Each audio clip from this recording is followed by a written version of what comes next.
Howdy once again everyone, and today I'm going to be testing the living daylights out of Sigma's brand new 24mm f1.4 DG-DN Art lens.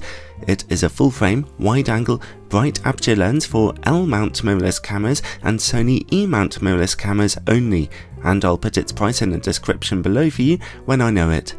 Sigma's previous 24mm f1.4 art lens was for digital SLR cameras, and it was a nice enough lens, but its image corners were a bit too soft at bright apertures really, and it was a little bit big and heavy. This new version is for mirrorless cameras only, is smaller and lighter, and promises to have some nice optical improvements. Well, we'll see about that in a minute.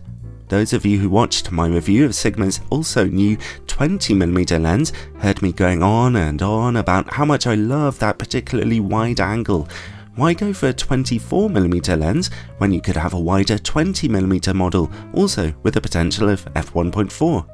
Well, 24mm is still pretty nice and wide, but it'll actually be a bit easier to compose your images, and your subject will be a bit more involved in your final image, giving you better background separation, which is why a bright 24mm lens is quite popular with wedding photographers who want a nice wide angle but also a little emphasis on their subject.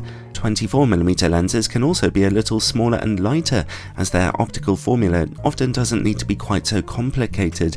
Ultimately though, your choice of focal length depends on your style of shooting.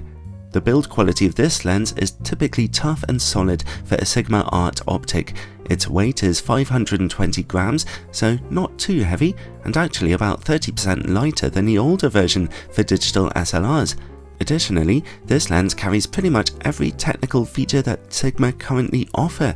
You get a weather sealing gasket around the lens's metallic rear mount, as well as a space for inserting rear gel filters if that's something you want to do.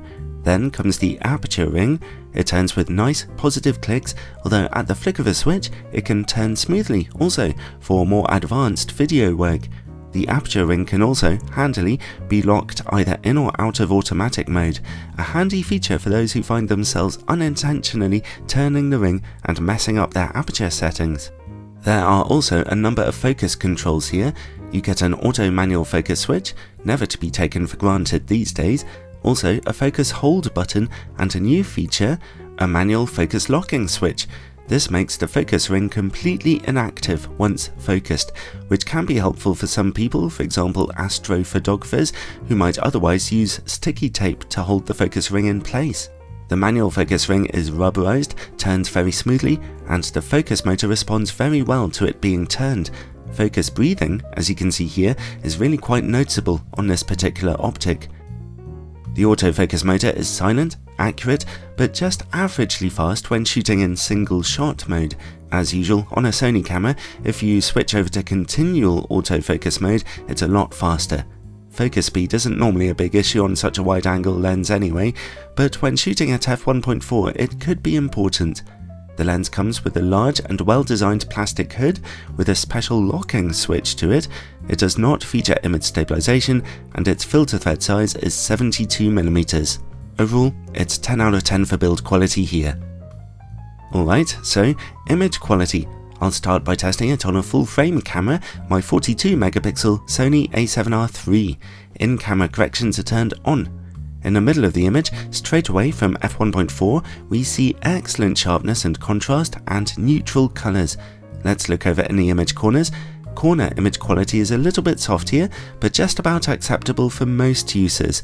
Stop down to f2 for a small improvement in sharpness, but at f2.8 we suddenly see excellent corner image quality.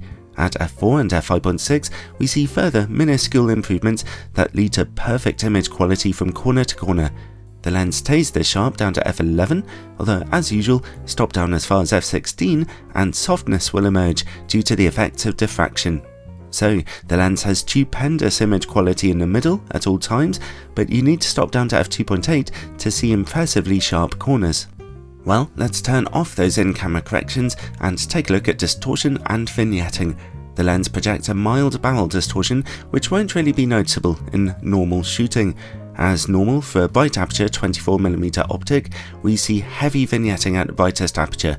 Stop down to f2, f2.8 and f4 to see that vignetting clear up. Well, while vignetting is inevitable on a lens like this, distortion is not, so it's nice to see Sigma optically correcting it for us. In my tests, the lens seemed to focus down to about 24 cm, which is nice and close for getting shots of smaller subjects. At f1.4, sharpness and contrast are a little lower close up, and we see a touch of colour fringing also, but compared to many other lenses, the image is actually holding up very well. Stop down to f2 for a nice increase in sharpness and contrast, and at f2.8, any kind of colour fringing is gone also. Let's see how well the lens performs against bright lights. It's a great performance here. Flaring is visible, but it's soft, transparent, and essentially under control. While we're working in the dark, let's take a look at chroma levels. It's a good but not perfect performance here. In the image corners, a touch of smearing is visible on bright points of light, but it's fairly low. Stop down to f2 and it's reduced, and at f2.8 it's totally gone. Let's zoom out and look for sunstars. You have to stop down as far as f8 for those to begin to emerge. At f11 and f16 they get nice and strong. A 24mm lens might be wide angle, but at f1.4 you'll be getting nicely out of focus backgrounds without too much trouble.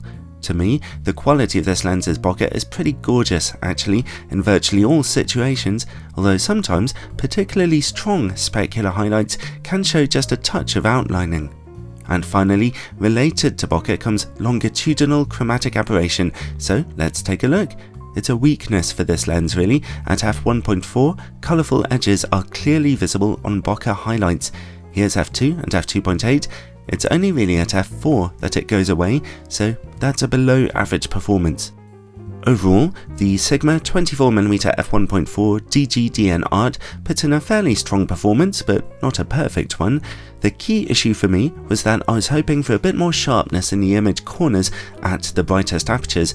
In fact, interestingly, Sigma's new 20mm DGDN art lens is a little sharper in its corners, even though it should have been a more difficult optic to design. But putting that aside, the lens is certainly excellent in every other respect. Neutral colours, great contrast, lovely out of focus backgrounds, not to mention a compact size and superb build quality and features. It is capable of getting you stunning images with ease, and it will nicely undercut the price of Sony's competing official lens, so it does come recommended. Oh, you're still here. Thanks for watching. I do love putting these reviews together, although it takes a lot of time and expense to do so. If you find these videos helpful and you'd like to support the channel, then check out my Patreon page, where I like to put all kinds of exclusive bonus content, including exclusive videos for my supporters. Ciao for now.